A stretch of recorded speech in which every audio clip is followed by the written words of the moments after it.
A paz do Senhor Jesus. Irmãos, nessa oportunidade, Deus colocou no meu coração de falar um pouco sobre a primeira epístola escrita por João. E essa epístola ali era como se fosse uma sequência, uma continuação do Evangelho segundo o Senhor Jesus, segundo escreveu João. E esse Evangelho, essa epístola, logo no início, no capítulo 1, no versículo 5, ela já traz uma das características do Senhor Jesus, uma das características do Deus, como Deus, e mostrando a sua pureza, a sua santidade, falando que Deus é luz e nele não há trevas alguma, e que se alguém disser que está nele e andar em trevas, essa pessoa está enganando a si mesma. Mas se andarmos na luz como na luz ele está, teremos comunhão uns com os outros, e o sangue de Jesus nos purifica de todo pecado. No capítulo 2, ele já nos traz uma das características daqueles que andam com Jesus. Ele vai dizer que se nós estamos com ele, se nós estamos nele, temos comunhão com Jesus, nós devemos andar como ele andou. 1 João capítulo 2, verso 6. E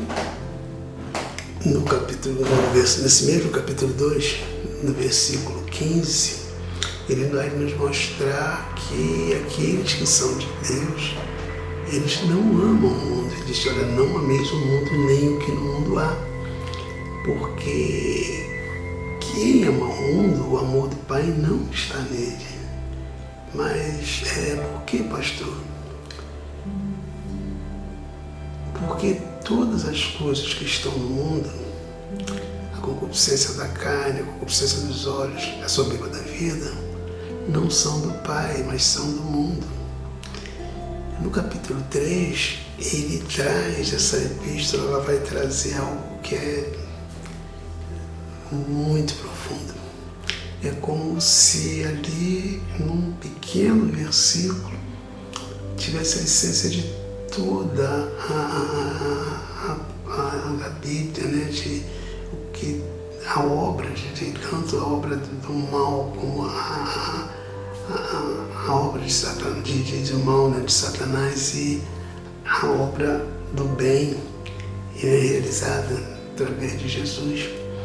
Esse capítulo 3, no verso 8, ele vai trazer uma característica daqueles que estão no mundo. E vai dizer assim: olha, aquele que comete pecado é do diabo. Como assim? É aquele que vive na prática do pecado. Nós sabemos que o pecado, desde que ele entrou no mundo, naquele episódio, relatado em Gênesis, ali ele faz uma separação entre Deus e o homem. Isaías, no capítulo 59, ele vai nos mostrar isso, dizer que o pecado ele faz separação entre o homem e Deus. E o homem tornou-se escravo do pecado, por causa da sua natureza caída. E sendo escravo do pecado, ele se torna prisioneiro de Satanás. Então, por isso que ele diz: olha, aquele que vive na prática do pecado, aquele que comete pecado, é do diabo. Mas a sequência desse versículo vai dizer que por isso se manifestou o Filho do Homem, para desfazer a obra do diabo. Então, quando Jesus, que já havia sido profetizado lá no capítulo 3 de Gênesis, no versículo 15, quando Deus fala para a serpente que da semente da mulher viria um que iria esmagar a cabeça de Satanás. E esse vem se cumprir ali na cruz do Calvário, quando Jesus ele dá o brado de que estava consumado. E quando Jesus diz está consumado, o que ele quis dizer com isso, está consumado? A obra foi consumada.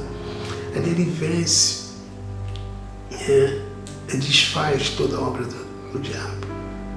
Ele veio justamente para isso, para desfazer essa obra, acabar com essa prisão que a humanidade tinha em relação ao pecado, a Satanás. E o preço que o homem não podia pagar, Jesus pagou na cruz do Calvário. E quando Jesus paga o preço, então a partir dali, todo aquele que nele crê através do seu sangue está purificado, liberto do pecado. Então a obra foi desfeita ali. E no capítulo 4, ele vai falar do amor de Deus, que Deus ele não só ele, mas ele é o amor. Ele é amor, nós vamos ver isso no capítulo 4, versos 7 e 8 ali. E que Deus ele é amor. E vai dizer mais que se dissermos que amamos a Deus e não amamos o irmão, não amamos o próximo, não temos amor pelo irmão, nós somos mentirosos. Aquele que ama, aquele que diz que ama a Deus e não ama o irmão, ele é mentiroso. Porque como ele pode amar a Deus que ele não vê e não amar o irmão a que ele vê? E no capítulo 5, eu quero destacar algo que encontra-se no versículo 19. É justamente esse ponto que eu quero entrar com mais detalhe. Essa primeira epístola de João, no capítulo 5, no versículo 19, vai dizer que sabemos que somos de Deus e que todo mundo está no maligno. Então ele faz uma distinção na humanidade entre uns que pertencem a Deus e uns que pertencem ao mundo. E os que estão no mundo estão no maligno, porque não existe terceiro caminho. Ou nós estamos com Deus, ou a pessoa está nas mãos do maligno, nas mãos de Satanás, servindo a Deus ou servindo as vontades, impostas por Satanás. Mas como sabemos que verdadeiramente que somos de Deus? Aqueles que são de Deus, ele vai trazer algumas características. E vamos falar um pouco sobre algumas dessas características, Não vamos trazer de todas elas, mas algumas nós vamos falar um pouco. A primeira característica que nós podemos relatar, que nós podemos tratar, é que todo aquele que é de Deus, todos os que são de Deus, esses são nascidos de novo. No Evangelho de João, no capítulo 1, a partir do versículo 11 até o versículo 13, a palavra de Deus ela vai dizer que Jesus, quando ele veio, há 2000 anos atrás, quando Jesus veio, ele veio para os seus. Ele veio para o povo judeu, mas a maioria ele não recebeu. Então a palavra de Deus diz, ele veio para os seus, mas os seus não o receberam. Mas a todos aqueles que o receberam, foi-lhe dado o direito de serem feitos filhos de Deus, os que creem no seu nome, que não nasceram do sangue, não nasceram da carne, não nasceram da vontade do varão, mas de Deus. Ou seja, Deus, Ele que promove nesse novo nascimento naqueles que creem e recebem Jesus, né, como Senhor e Salvador. Outra característica é que esses passam a ser nova criatura. Isso está em 2 Coríntios, no capítulo 5, versículo 17, que vai dizer: portanto, se estáis em Cristo, nova criatura. Aqueles que estão em Cristo, nova criatura é. As coisas velhas se passaram e tudo se fez novo. Uma outra característica também nós vamos encontrar em Romanos, no capítulo 8, no versículo 14, que vai dizer que aqueles que são guiados pelo Espírito, esses são filhos de Deus. Não aqueles mais que são guiados assim pela vontade da carne, pela vontade do mundo, guiado pelos prazeres, guiado, pelas coisas mundanas. Não, são guiados pelo Espírito. Esses são filhos de Deus. Uma outra característica, que nós podemos encontrar naqueles que são de Deus é que eles não buscam tanto, não estão mais voltados, estão agarrados às coisas do mundo. Nós temos as nossas vidas normais, a pessoa vai ter a vida normal, vai ter os seus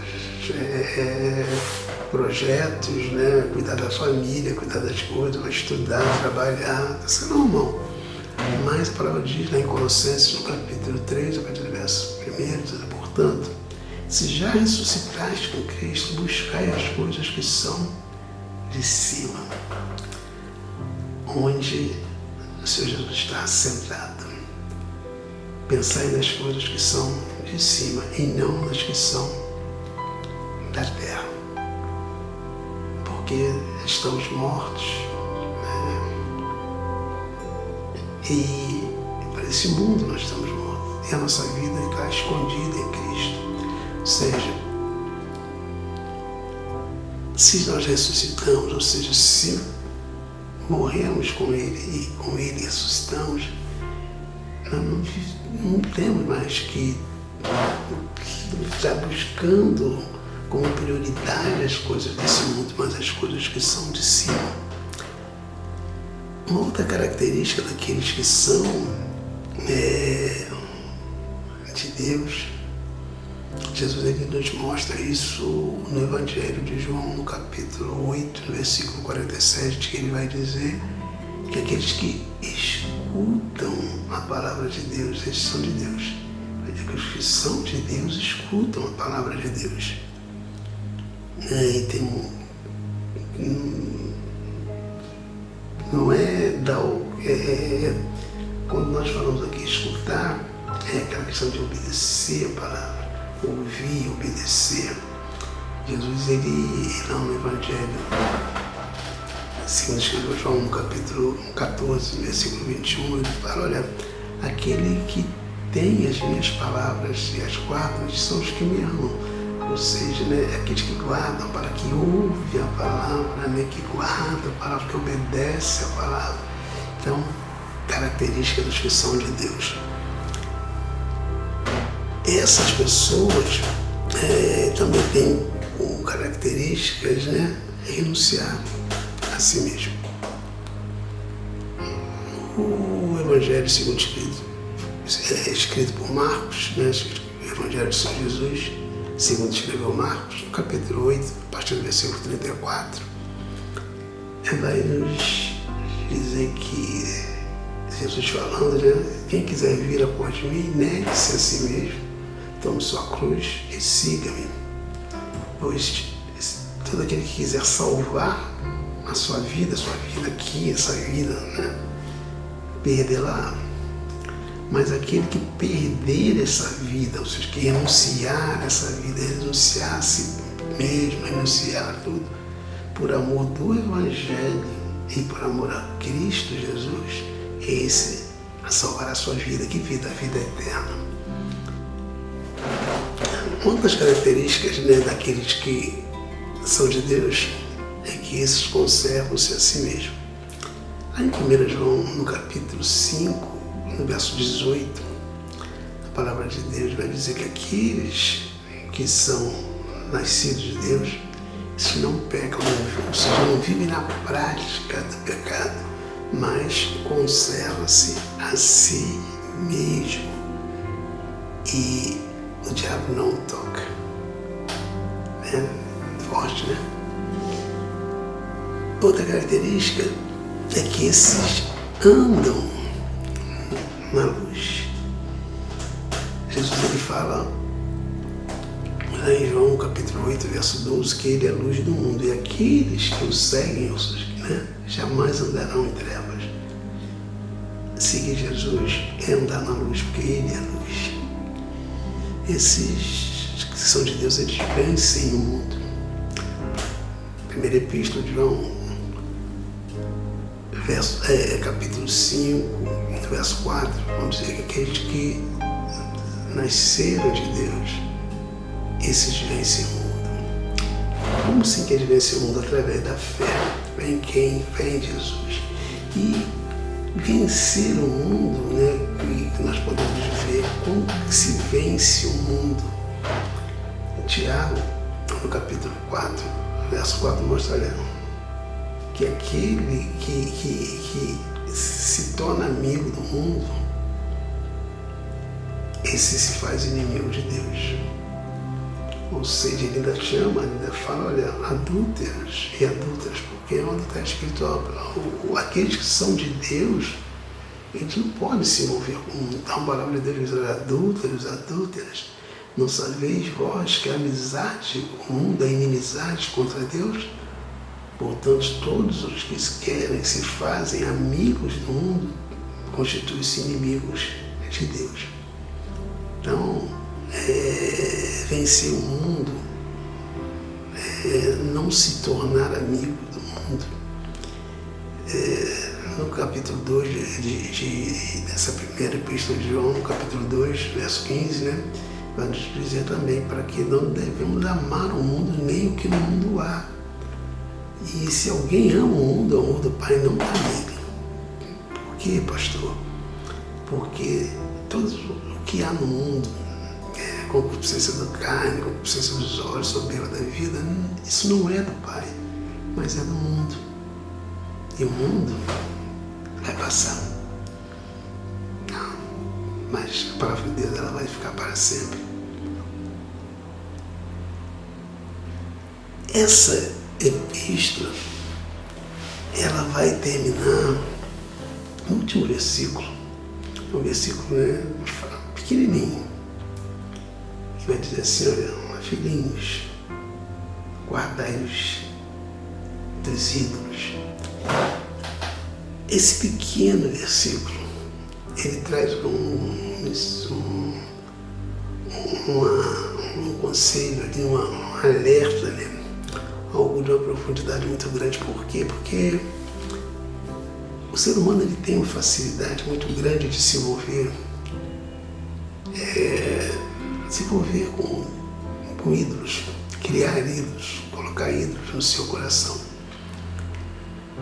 E é ídolos no esporte, né? Ídolos no cinema, ídolos na televisão, ídolos no trabalho, na escola, né? Ídolos na igreja, ídolos na religião. Então tem ídolos, a idolatria é geral. Mas a palavra de Deus, ela nos mostra, né, quando Deus ela traz os mandamentos, lá em Êxodo, e que o primeiro mandamento, né, inclusive citado por Jesus, esse mandamento, amarás a Deus de todo o vosso coração. Então, quem tem, imagine a pessoa dizer que ama a Deus e tem ídolo no seu coração, está idolatrando A, B, aquilo. Está com o coração dividido entre o ídolo e Deus. E Deus não quer um coração dividido. É todo o coração. Amarás o Senhor, seu Deus, de todo o vosso coração. Deus ele já declarou que ele não divide sua glória com ninguém. Então, aqueles que são de Deus têm por característica não desenvolver idolatria, não ter ídolos no coração. Então, são características, né? Não todas, mas algumas das características daqueles que são de Deus. Essas características, elas vão, né, os que são de Deus, eles vão ter todas essas características, um pouco mais, outro um pouco menos, porque são processos. E a palavra de Deus ela nos fala lá em Filipenses, no capítulo 1, verso 6, que aquele que começou em vós a boa obra, ele é poderoso para concluir até o dia de Cristo. Ele começou a obra na vida daqueles que são dele, e essa obra ela vai, né, um processo, né, progressivo. Uns já estão numa fase mais avançada, não tem uma determinada característica, outros têm outras, né, e outros estão iniciando.